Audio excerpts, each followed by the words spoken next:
അങ്ങനെ ഓൾമോസ്റ്റ് എല്ലാ തിരക്കുകളും കഴിഞ്ഞിട്ട് ഞങ്ങൾ 4 ആളും കൂടി തേക്കടിയിലുള്ള ഹിൽസ് ആൻഡ് ഹ്യൂസ് റിസോർട്ടിൽ ഒരു 1 ഡേ സ്റ്റേക്കേഷൻ എത്തിയിട്ടോ. ഈ ഒരു ട്രിപ്പിന്റെ പ്രത്യേകത എന്ന് പറഞ്ഞു കഴിഞ്ഞാൽ ഇതിന്റെ ഫുൾ സ്പോൺസർ ആര് ചേച്ചിയും ജിഷ്ണു ഏട്ടനുമാണ്. ഇക്കും മേഘയ്ക്കുള്ള ഒരു കല്യാണത്തിന്റെ ഗിഫ്റ്റും കൂടെയാണ് കേട്ടോ ഇത്. ഈ കാണുന്നതാണ് കേട്ടോ ഞങ്ങളുടെ ബെഡ്റൂം.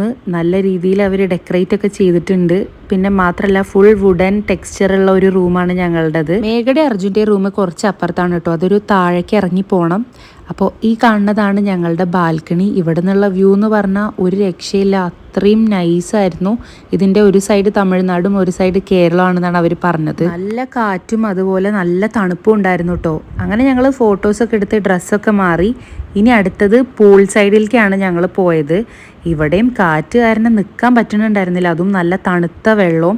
ഇവർ രണ്ടുപേരും ഇറങ്ങി, ഞാനും മേഘയും ഇറങ്ങണോ ഇറങ്ങണ്ടേ എന്നുള്ള കൺഫ്യൂഷനിലായിരുന്നു കേട്ടോ. അങ്ങനെ അവരൊക്കെ ഇറങ്ങണ കണ്ടപ്പോൾ ഇക്കും മേഘയ്ക്കും ഇറങ്ങാൻ തോന്നി. നല്ല കാറ്റും തണുപ്പൊക്കെ സഹിച്ചിട്ട് ലാസ്റ്റ് ഞങ്ങളും ഇറങ്ങി. പക്ഷേ വിറച്ചിട്ട് ഞങ്ങൾ എന്താ പറയുക, പല്ല് വരെ കൂട്ടി കടിക്കണ അവസ്ഥയായിരുന്നു.